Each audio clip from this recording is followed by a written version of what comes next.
السلام علیکم ناظرین، پروگرام دوسرا رخ میں خوش آمدید۔ میں ہوں آپ کا میزبان نادر غرامانی۔ ناظرین، پاکستان کی جو امن کی کوششوں کے لیے حالیہ کئی روز سے بلکہ کئی ماہ سے جو کوششیں جاری تھیں، اب اس حوالے سے ایک اہم پیش رفت سامنے آ رہی ہے کہ ایران اور امریکہ کے درمیان جو امن معاہدہ ہے وہ طے پا گیا ہے اور 19 جون کو جنیوا میں اس معاہدے پر دستخط بھی ہوں گے۔ آج وزیر اعظم نے بھی اس حوالے سے جو معلومات ہے وہ شیئر بھی کی ہے اور ساتھ ہی انہوں نے یہ بھی بتایا ہے کہ یہ جو معاہدے کی تقریب ہے اس کا میزبان پاکستان ہوگا۔ آپ کے علم میں ہے کہ اسلام آباد کے اندر بھی مذاکرات ہوئے اور اسلام آباد کے بعد بھی پاکستان کی معاہدے کو حتمی شکل دینے کے حوالے سے یا امن معاہدے کی طرف بڑھنے کے حوالے سے جو کوششیں رہیں اس کو عالمی سطح پر بھی سراہا گیا اور پاکستان کی تعریف بھی کی گئی، اور اب یہ اہم پیش رفت سامنے آ رہی ہے۔ اس حوالے سے ایران کا اور امریکہ کا جو موقف ہے وہ بھی سامنے آ چکا ہے، اور ابھی بھی اس معاہدے کے بعد بھی جو کہا جا رہا ہے کہ میٹنگز جاری رہیں گی یا مشاورت ہوتی رہے گی، بیٹھک ہوتی رہے گی، تو اب کس طرح آگے بڑھا جائے گا اور یہ کس حد تک ایک بڑی اچیومنٹ اگر ہم کہیں تو وہ ہے پاکستان کے لیے بھی، اور اوورآل اگر ہم بات کریں جو کہ اسٹریٹ آف ہرمز کی بندش کی وجہ سے جو پوری دنیا نے سفر کیا ہے اس حوالے سے یہ کتنی اہم پیش رفت ہے، ہم گفتگو کریں گے۔ سردار مسعود خان صاحب ہمارے ساتھ موجود ہیں جو کہ سابق مستقل مندوب برائے اقوام متحدہ ہیں، سابق سفیر رہے ہیں۔ سردار صاحب بہت شکریہ سر وقت نکالنے کا۔ سب سے پہلے تو یہ کل سے جو ایک اہم خبر آ رہی ہے جس کے لیے ہم پہلے بھی گفتگو کرتے رہے اور پاکستان کا ایک اہم کردار رہا ہے اس ساری کوششوں میں، آپ کس طرح دیکھ رہے ہیں سر، یہ کتنی بڑی ایک کامیابی ہے؟ میں بار بار یہ کہتا ہوں کہ ہمیں کہنے کی ضرورت نہیں، پاکستان جو ہے اس کا اگر اقرار کرے تو ہم خود اپنی زبان سے اپنی تعریف کر رہے ہوں گے۔ آج ساری دنیا آپ کی تعریف کر رہی ہے، مشرق و مغرب ہو، شمال و جنوب ہو، پوری کی پوری بین الاقوامی برادری وہ پاکستان کو مبارکباد دے رہے ہیں۔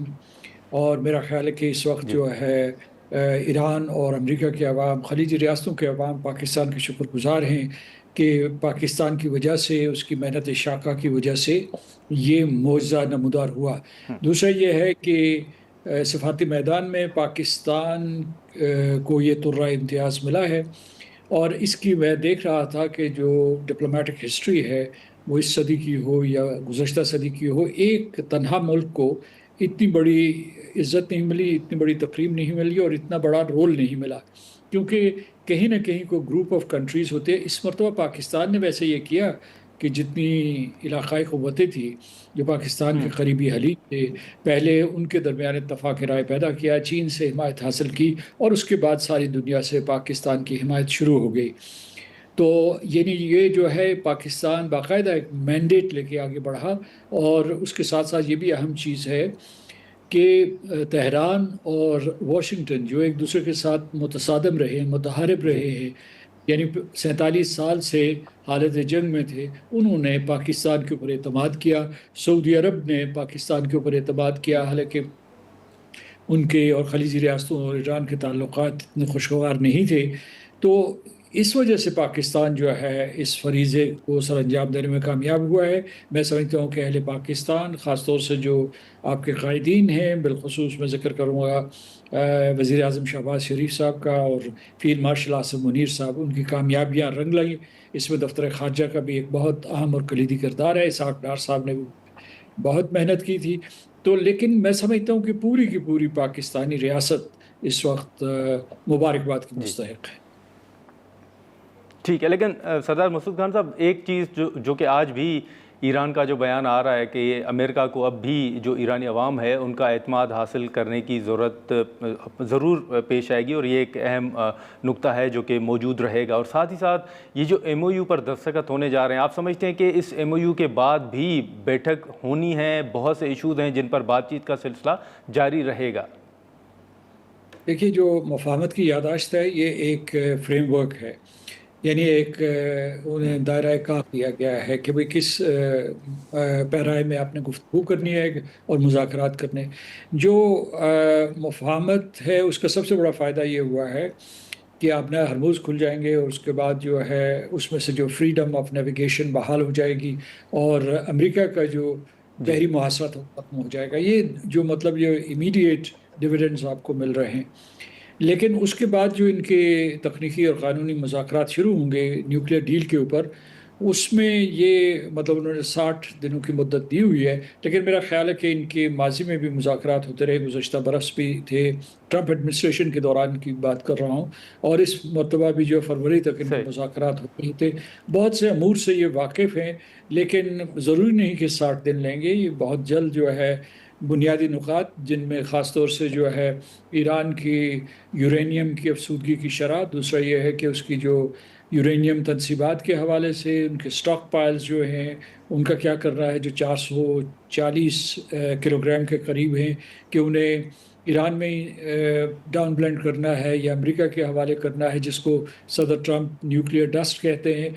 اور پھر جو ہے بنیادی سوال یہ کہ اگر یہ سب کچھ ہو جاتا ہے، ایک نئی ڈیل آ جاتی ہے، تو ایران کو جی کیا سہولت دی جائے گی، اس کو کیا ریلیف دیا جائے گا، بالخصوص کیا اس کے اوپر معاشی پابندیاں یکلخت ختم کر دی جائیں گی یا بتدریج ختم کی جائیں گی، اور اس کے ساتھ ساتھ یہ جو ہے اس کے منجمد اثاثے 24 ارب جو ہیں امریکہ کے ساتھ ہیں، امریکہ کے پاس ہیں، اور $100 بلین ہیں all over the world including American frozen assets, یعنی ایرانین ایسٹس ہوں فروزن ود اسٹیٹس۔ تو یہ پھر جو ہے یہ انہوں نے طے کرنا ہوگا مذاکرات کے دوران۔ اس کے ساتھ ساتھ انہیں یہ بھی دیکھنا ہوگا کہ یہ جو معاہدہ ہوتا ہے ان کا کوئی نیوکلیئر ڈیل کے اوپر، اس کی جی کیا اقوام متحدہ کی سلامتی کونسل توثیق کرے گی، کیونکہ اس کے بعد جو ہے اس کی ایک قانونی حیثیت ہو جاتی ہے۔ اور پھر یہ ہے کہ کیا کوئی ویریفیکیشن میکانزم بنایا جائے گا یا نہیں، جیسے پہلے 2015 کے بعد انٹرنیشنل اٹامک انرجی ایجنسی اس پورے کے پورے جو اس وقت کا معاہدہ تھا اس کی نگرانی کرتی تھی۔ ٹھیک ہے، لیکن سر اس وقت جو اسٹریٹ آف ہارمز کی بندش کے بعد آپ نے دیکھا کہ نہ صرف پاکستان بلکہ پوری دنیا نے سفر کیا۔ آپ سمجھتے ہیں کہ یہ جو ابتدائی طور پر جو معاہدہ ہونے جا رہا ہے، جو ایم او یو پر دستخط ہونے جا رہے ہیں، اس سے اوور آل ایک مثبت تبدیلی جو ہے وہ ضرور آئے گی، جن چیلنجز کا سامنا ہے وہ کم سے کم ختم ہوں گے؟ دیکھیے، اگر آج ہی آپ نے دیکھا ہو کہ آج جو بین الاقوامی منڈیوں میں بڑا حوصلہ تھا، بڑا اعتماد بڑھ گیا، اور اس کے بعد جو ہے بالکل جو اسٹاک ایکسچینج مارکیٹس ہیں وہ جاپان میں ہوں، ساؤتھ کوریا میں ایشیائی مارکیٹس کی بات کر رہا ہوں، یا ساری کی ساری جو گلوبل مارکیٹس ہیں، انہوں نے اسی اشارے کے اوپر کہ یہ مفاہمت کی یادداشت کے اوپر دستخط ہونے والے ہیں، بہت مثبت رد عمل دی ہے۔ اسی طریقے سے جو ہے تیل کی اور گیس کی قیمت بھی گرنا شروع ہو گئی ہے، اگرچہ اس سطح پہ نہیں پہنچی جو کہ جنگ سے پہلے تھی، لیکن اگر اسی قسم کی اعتماد سازی جاری رہی تو ممکن ہے تیزی سے گرنا شروع ہو جائے۔ اور پھر یہ ہے کہ آپ کو آبدہ ہرموز کو کھولنے میں، اور وہاں جو ہے اس کو جو اس میں آلودگی ہوئی ہے، کیونکہ وہاں تیل بھی گرا ہوا ہے، اس کے بعد جو ہے بہت سا arms and ammunition in ایکسپلوڈڈ ordinances وہاں موجود ہیں، پھر مائن لیئنگ بھی وہاں ہوئی ہے، ویسلز کو سٹرائک کیا گیا تھا، فائرز ہوئی ہیں وہاں۔ تو اس سب کو سمیٹنے میں تھوڑا سا وقت لگے گا، اور خود ایران اور ٹھیک ہے، خلیجی ریاستیں ان کو تعمیر نو کے لیے وسائل بھی چاہیے ہوں گے، وقت بھی چاہیے ہوگا۔ ہاں ٹھیک ہے سر، آخر میں مختصراً میں یہ بھی جاننا چاہوں گا کہ جو ابتدائی طور پر جب یہ جنگ ہوئی، امریکہ نے جب حملہ کیا ایران کے اوپر، تو اس وقت پریزیڈنٹ ٹرمپ کے کچھ بیانات بھی آئے تھے، انہوں نے دعویٰ کیا کہ رجیم چینج بھی ہو چکا ہے، سارا کچھ جو وہ کامیابیاں گنوا رہے تھے۔ آپ اس وقت کیا دیکھ رہے ہیں جب دونوں ممالک ایک اہم موڑ ہے یا اہم ایک ڈیولپمنٹ سامنے آئی ہے کہ چلیں معاہدہ ہونے جا رہا ہے، لیکن اس ساری جنگ میں آپ سمجھتے ہیں کہ جو دعوے امریکہ نے کیے رجیم چینج سے لے کر تمام دعوے، واقعی کچھ امریکہ حاصل کر سکا اس جنگ سے؟ جو بنیادی اہداف تھے کہ جو ہے حکومت یا نظام حکومت کو ایران میں تبدیل کیا جائے گا، یا جو ہے اس کے جو ریجنل الائز ہیں ان کو ڈسمینٹل کیا جائے گا، ان میں تو کامیابی نہیں ہوئی، لیکن جی انہوں نے ایران کی فضائیہ کو بڑا نقصان پہنچایا ہے۔ اس کے علاوہ یہ ہے کہ دوسرے یہ ہے کہ ان کی جو بری فوج ہے، بحری فوج ہے، اس کو خاصا نقصان پہنچایا ہے۔ لیکن صحیح یہ جو ہے جو آبدہ ہرموز ہے، وہ یہ تو 28 فروری سے پہلے کھلی تھی، اب اسے دوبارہ انہوں نے کھولا ہے، اور اسی طریقے سے جو نیوکلیئر بالکل ڈیل تھی وہ 26 فروری تک مذاکرات ہو رہے تھے، اور مذاکراتی عمل ایک مرتبہ پھر شروع ہو جائے گا۔ اور پھر جو ہے صدر ٹرمپ کو ہاں